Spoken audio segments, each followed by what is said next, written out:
Miguel could still hear the screams. Though the desert was silent now, his mind replayed the horrors of the night before. The gunshots, the begging, the sound of bodies hitting the dirt. He forced his cracked lips shut, swallowing a breath too dry to soothe his burning throat. He was alone. The coyote had betrayed them. They had paid him everything. Months of savings, jewelry, even the clothes off their backs. But the truth revealed itself under the cover of darkness. They weren't crossing the border. They were being sold. Now, as the morning sun bled across the sky, Miguel lay hidden behind a cluster of jagged rocks. His body weak, his skin scorched. He didn't know which was worse, the cartel that had slaughtered his group or the endless desert waiting to finish the job.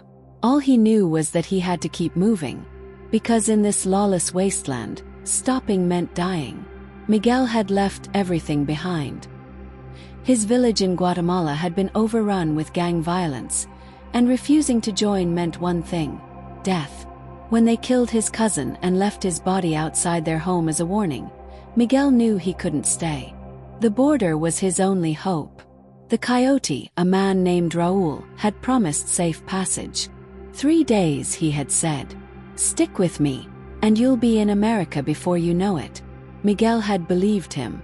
They moved at night, avoiding patrols, wading through rivers, trekking over mountains.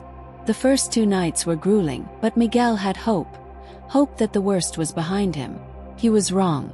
On the 3rd night, Raul led them into a dry riverbed, telling them to rest. That's when the gunfire started. The men came out of nowhere. Armed, masked, ruthless. Miguel had never seen terror like that before. The way people screamed for their lives, the way women were dragged into the darkness, the way some men were shot on sight. Raul had set them up. Miguel dropped to the ground, heart pounding, watching as Raul laughed and handed over a wad of cash. The coyote hadn't been a guide. He had been a hunter, delivering his prey. Miguel didn't wait to find out what happened next. He ran.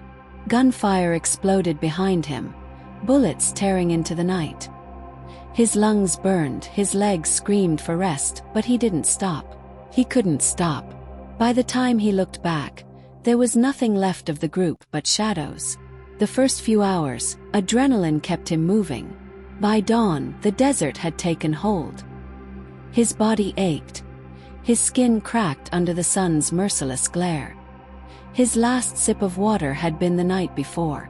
Now his mouth felt like sandpaper, and his head pounded with dizziness.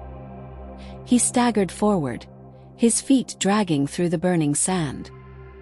He thought of his mother, of his sister, of the family he had promised to protect. He couldn't die here. Not like this. But the desert had no mercy. By midday he collapsed. Miguel awoke to the sound of an engine. He forced his swollen eyes open, heart racing. Truck. For a moment hope flickered. Had someone found him? Would they help? Then he saw the man step out. Not border patrol. Not a good Samaritan. Cartel. Miguel's body screamed in protest as he crawled backward, but there was nowhere to go. The man smirked. Didn't get far, did you? Miguel knew what came next. He had heard the stories. Those who weren't killed were taken, forced into labor, trafficking, or worse. He clenched his fists. He had escaped once. He would do it again, even if it was the last thing he did.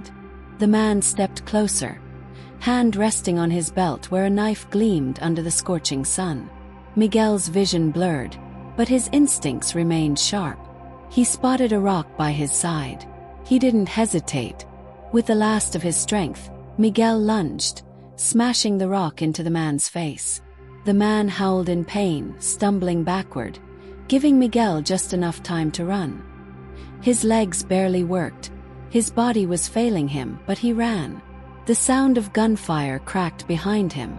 Sand exploded near his feet. Then headlights. Border patrol. Miguel had never felt relief like that before. The agents shouted commands, their rifles raised. The cartel truck sped away, kicking up dust as it vanished into the horizon. Miguel collapsed, gasping for air, too weak to fight anymore. He didn't know what would happen next, but for now he was alive.